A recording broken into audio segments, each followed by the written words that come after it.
Shalom teman-teman, perkenalkan nama saya Retot Medo Tagalung, NPN 211008, Prodi Sastra Bahasa Indonesia. Di sini saya akan membacakan puisi Di Kulkas Namamu beserta analisis pendekatan gramatik, ekspresif, objektif, dan mimetik. Di kulkas masih ada gumpalan-gumpalan batukmu mengendap pada kaleng-kaleng susu. Di kulkas masih ada enggahan-enggahan nafasmu meresap dalam anggur-anggur beku. Di kulkas masih ada sisa sakitmu membekas pada daging-daging layu.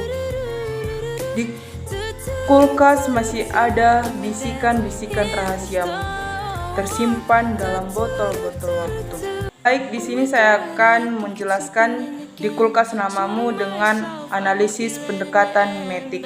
Sebelum saya menjelaskan bagian dalam puisi ini yang merupakan pendekatan mimetik, saya akan menjelaskan apa yang dimaksud dengan pendekatan mimetik. Pendekatan mimetik merupakan pendekatan yang dalam mengkaji karya sastra berupa memahami hubungan karya sastra dengan realitas dan kenyataan. Pada puisi Di Kulkas Namamu merupakan puisi yang menceritakan seseorang yang tidak dapat melupakan kenangan bersama kekasihnya yang telah meninggalkan dirinya. Sehingga dalam puisi ini, Di Kulkas dijadikan penyair sebagai tempat penyimpan semua kenangan yang indah yang pernah terjadi dalam hubungan mereka. Amanat dalam puisi Di Kulkas Namamu yaitu mengandung amanat jangan berlarut dalam kenangan karena mengingat masa lalu itu hanya membuat sakit hati. Itu merupakan suatu analisis dengan menurut pendekatan mimetik. Selanjutnya saya akan menjelaskan yaitu analisis pendekatan objektif.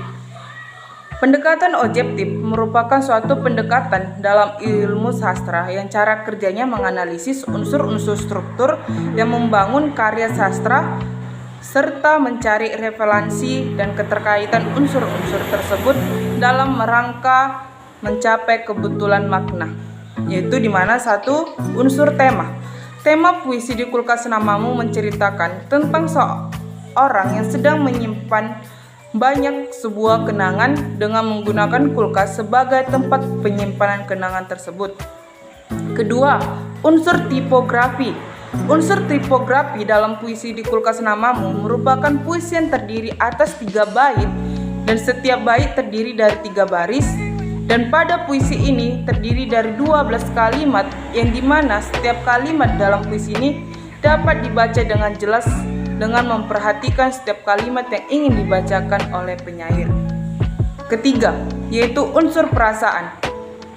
Unsur perasaan dalam puisi Di Kulkas Namamu merupakan di mana perasaan yang ada pada puisi ini digambarkan oleh penyair dengan rasa sedih yang dimana seseorang berusaha menyimpan sebuah kenangan yang begitu dalam yang membuat penyair merasa sedih.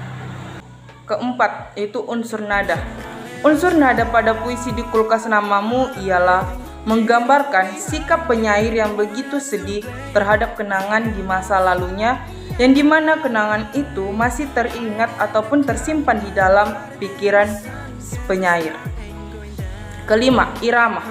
Unsur irama dalam puisi ini mengandung irama yang rendah yang dimana dalam pengucapan kalimat penyair dapat menghabiskan bunyi yang mengandung kesedihan.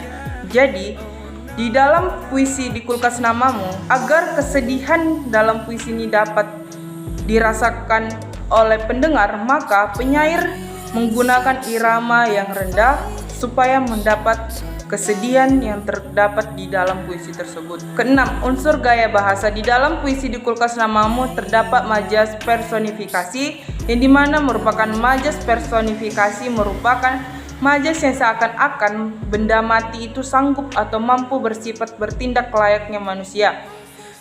Ini tampak pada awal setiap lirik pada puisi yang menggambarkan kulkas sebagaikan manusia yang sedang menyimpan kenangan. Maksudnya ialah di mana dalam puisi ini kulkas digambarkan sebagai seseorang yang merupakan penyimpan kenangan.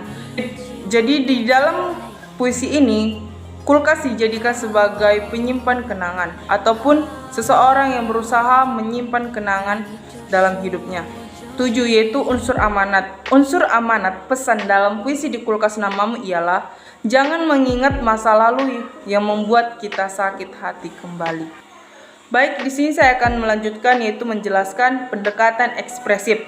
Pendekatan ekspresif merupakan pendekatan dalam kajian sastra yang menitik beratkan kajian pada ekspresif perasaan atau temperamen penulis. Dalam pendekatan ini, penelitian terhadap karya seni ekspresi kehidupan pengarang. Analisis pendekatan ekspresif pada puisi di kulkas namamu memberikan gambaran seseorang yang berlarut-larut dalam kegelisahan terhadap seseorang yang dirindukan. Sebagaimana bait kedua ini, yaitu di kulkas masih ada enggahan-enggahan nafasmu meresap dalam anggur-anggur beku. Dalam bait ini, penyair menunjukkan ekspresi bahwa dia sangat merindukan seseorang yang pernah hadir dalam hidupnya. Baiklah, selanjutnya saya akan menjelaskan yaitu pendekatan pragmatik. Pendekatan pragmatik adalah pendekatan yang melihat karya sastra sebagai media untuk menyampaikan tujuan tertentu pada pembaca.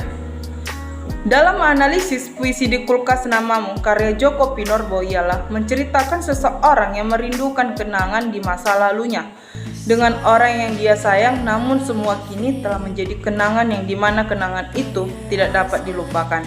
Dalam puisi di kulkas namamu mengandung nilai kesetiaan seseorang terhadap kenangan di masa lalunya.